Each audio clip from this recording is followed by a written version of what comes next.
رمضان المبارک کا بڑا بابرکت مہینہ ہے، اور اس مہینے کے اندر تمام ہی مسلمان تقریباً مسجد میں جاتے ہیں، اللہ کے حضور سجدہ ریز ہوتے ہیں، اپنے گناہوں کی معافی تلافی کرتے ہیں اور اپنی طرف سے پوری کوشش کرتے ہیں اللہ تعالیٰ کو راضی کرنے کی۔ دن بھر روزہ رکھتے ہیں، رات کو قیام کرتے ہیں، سحری کھاتے ہیں، افطاری کرتے ہیں، لیکن اس کے ساتھ ساتھ دو چند ایسی کوتاہیاں ہم کرتے ہیں، اور یہ ساری کوتاہیاں انجانے میں ہوتی ہیں، لا علمی میں ہوتی ہیں۔ جان بوجھ کر کوئی آدمی یہ غلطی نہیں کرتا، یہ کوتاہی نہیں کرتا، جس کی طرف آج ہم آپ کو نشاندہی کرنے جا رہے ہیں۔ ان میں سب سے پہلی بات یہ ہے کہ سحری کے وقت جب اذان ہو رہی ہوتی ہے تو ہم لوگ اذان کے ساتھ ساتھ کھانا پینا جاری رکھتے ہیں، اور ہمارا تصور یہ ہوتا ہے کہ جب تک اذان ختم نہیں ہوتی تب تک سحری کا وقت ہوتا ہے۔ یہ بہت بڑی ہمارے اندر غلط فہمی ہے۔ اذان وقت سے پہلے ہوتی ہی نہیں ہے، اور اذان تب شروع ہوتی ہے جب سحری کا وقت ختم ہو جاتا ہے، اور اذان سحری کی ضمانت نہیں، نماز کی ضمانت ہے۔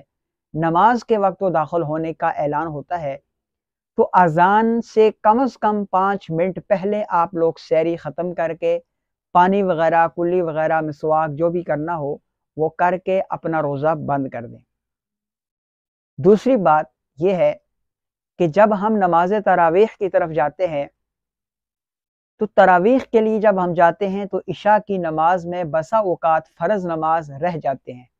ظاہر ہے انسان ہے، کمزوری ہے، کوتاہی ہے، ہونا تو نہیں چاہیے لیکن رہ جاتے ہیں، کمزور ہیں، رہ گئے، فرض نماز جماعت سے رہ جاتے ہیں۔ اب جب ہم جاتے ہیں تو اپنی فرض نماز پڑھتے ہیں، وہ فرض نماز پڑھتے پڑھتے ہماری 2 رکعت، 3 رکعت، 2 رکعت، 4 رکعت تراویح کی نماز بھی رہ جاتی ہے، تو پھر ہم امام صاحب کے ساتھ تراویح میں شامل ہو جاتے ہیں۔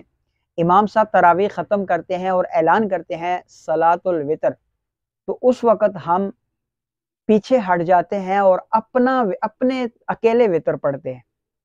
ہم یہ تصور کرتے ہیں کہ چونکہ ہم نے وتر فرض جماعت کے ساتھ نہیں پڑھے اس لیے اب وتر بھی جماعت کے ساتھ نہیں پڑھنے۔ یہ بہت بڑی غلط فہمی ہے اور بہت بڑی کوتاہی ہے۔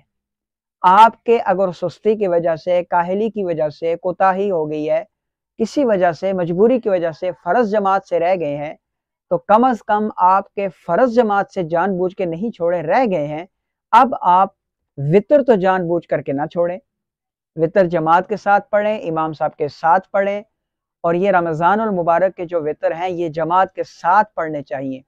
ان کو جماعت کے ساتھ پڑھیں، جماعت کے ساتھ پڑھنے کے بعد جب نماز ختم ہو جائے تو پھر آپ جو بقیہ سنتیں تراویح رہ گئی ہیں ان کی قضا کر لیں، ساتھ ہی پڑھ لیں۔